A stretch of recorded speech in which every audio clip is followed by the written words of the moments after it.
प्रिय विद्यार्थियों, इस वीडियो के अंतर्गत हम नंददास के पद संख्या 22 और 23 का व्याख्यात्मक अध्ययन करेंगे। सबसे पहले पद संख्या 22 का मूल पाठ कि वेदौ हरि के रूप श्वास मुख से जो निसरे, कर्म क्रिया आसक्ति सबई पिछली सुधि बिसरे, कर्म मध्य ढूंढई सबई किन्हीं न पायो देख, कर्म रहित ही पाइये ताते प्रेम विषेक सखा सुन श्याम के। इस पद के अंतर्गत नंददास जी ने गोपिकाओं के मुंह से या गोपिकाओं के मुख से और प्रेम की महत्ता का प्रतिपादन किया है और यह बताया है कि वह जो ईश्वर है उस ईश्वर को प्राप्ति का जो मार्ग है वो मार्ग प्रेम का ही है।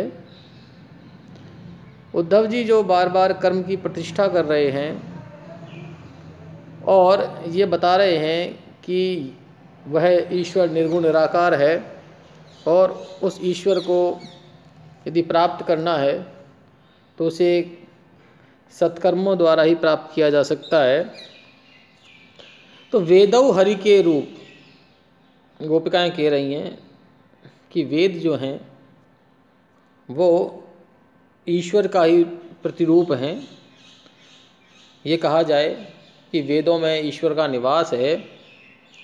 श्वास मुख से जो निसरे, और उनका जो निर्माण है वो बताते हैं कि वो ब्रह्मा जी के मुख से निसृत हुए हैं, अर्थात ब्रह्मा जी ने वेदों की सृष्टि की है। क्योंकि वेद अपने प्रारंभिक रूप में श्रुति अर्थात केवल सुनने वाली वस्तु थे।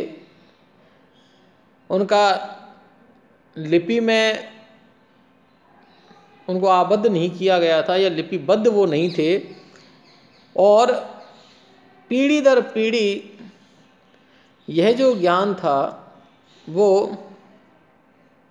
जो वेद के विद्वान हुआ करते थे वो शिक्षा में उन वेदों को, उनकी ऋचाओं को गा कर के अपने विद्यार्थियों को कंठस्थ कराया करते थे। क्योंकि कर्णों द्वारा श्रवण करके वेदों का ज्ञान प्राप्त किया जाता था, इसलिए वेदों को श्रुति कहा गया। कि ये जो वेद हैं ये वेद उस ईश्वर का ही प्रतिरूप हैं और इनका निर्माण ब्रह्मा जी के श्रीमुख से हुआ है।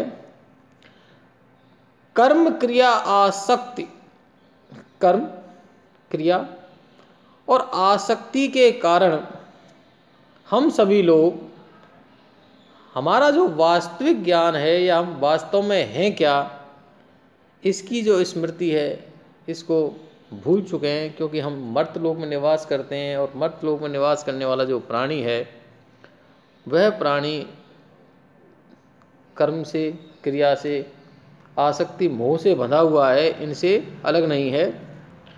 कर्म मध्य ढूंढे सबई किन्हीं न पायो देख, कर्म के बीच में उस ईश्वर को प्राप्त करने का जो मार्ग, कर्म मार्ग बताया, उस कर्म करते करते उस ईश्वर को ढूंढने का प्रयास किया, लेकिन किसी भी व्यक्ति ने उस ईश्वर को प्राप्त नहीं कर पाया और कर्म रहित ही पाइए।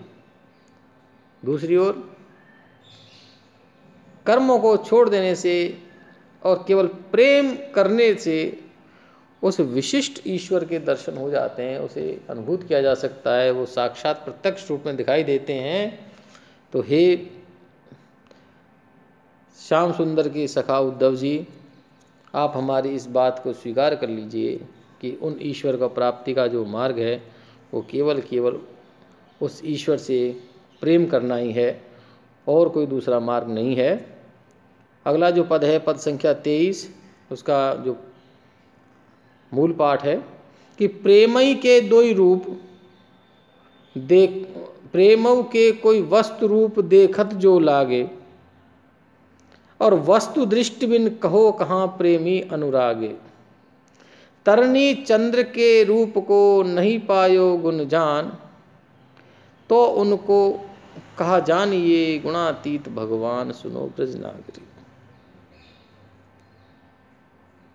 हमारे जो इंद्रियां हैं, जो इंद्रियां, ये 5 हमारी जो ज्ञानेंद्रियां हैं जो हमें अनुभूत करती हैं, उन सभी चीज़ों के प्रति, जिन चीज़ों को हम देखते हैं, महसूस करते हैं, उनके बारे में जानते हैं। लेकिन उद्धव जी बार बार ये कह रहे हैं कि जो प्रेम की बात आप लोग कर रहे हैं, वो प्रेम कोई वस्तु स्वरूपा नहीं है। वस्तु स्वरूपा से मतलब तात्पर्य कि जिसको चाक्षुष नेत्रों से देखा जा सकता हो। प्रेम को हम दृष्टि से देख नहीं सकते। प्रेम एक अनुभव का विषय है, जिसके प्रति हमें प्रेम होता है, हम केवल उसको अनुभव कर सकते हैं। उसे हम स्पर्श कर या आँखों से देखकर हमें उसका एहसास नहीं कर सकते। कि प्रेमों के कोई रूप वस्तु रूप देखत जो लागे।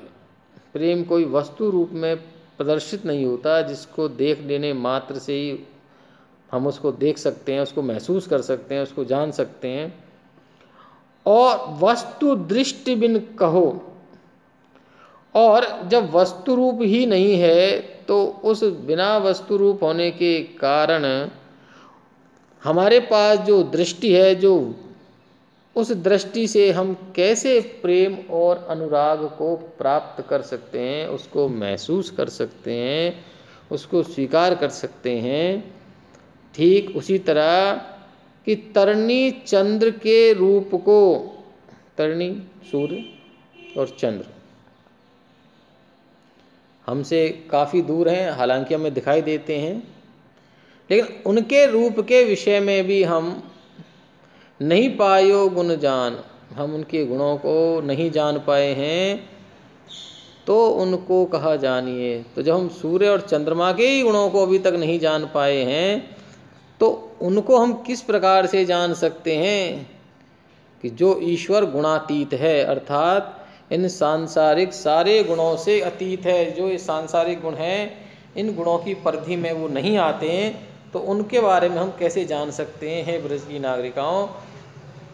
क्योंकि ईश्वर गुणातीत है, निर्गुण है और वस्तु स्वरूप नहीं है, इसलिए उसको इन चाक्षुष नेत्रों से देख करके, स्वीकार करके हम नहीं जान सकते। और जिस सगुण रूप की आप चर्चा कर रही हैं, जिस प्रेम की आप चर्चा कर रही हैं, वह पूर्ण सत्य नहीं है। इसलिए हे ब्रज नागरिकाओं, आप मेरी बात को स्वीकार कर लो और ईश्वर को निर्गुण निराकार रूप में ही प्राप्त करो। धन्यवाद।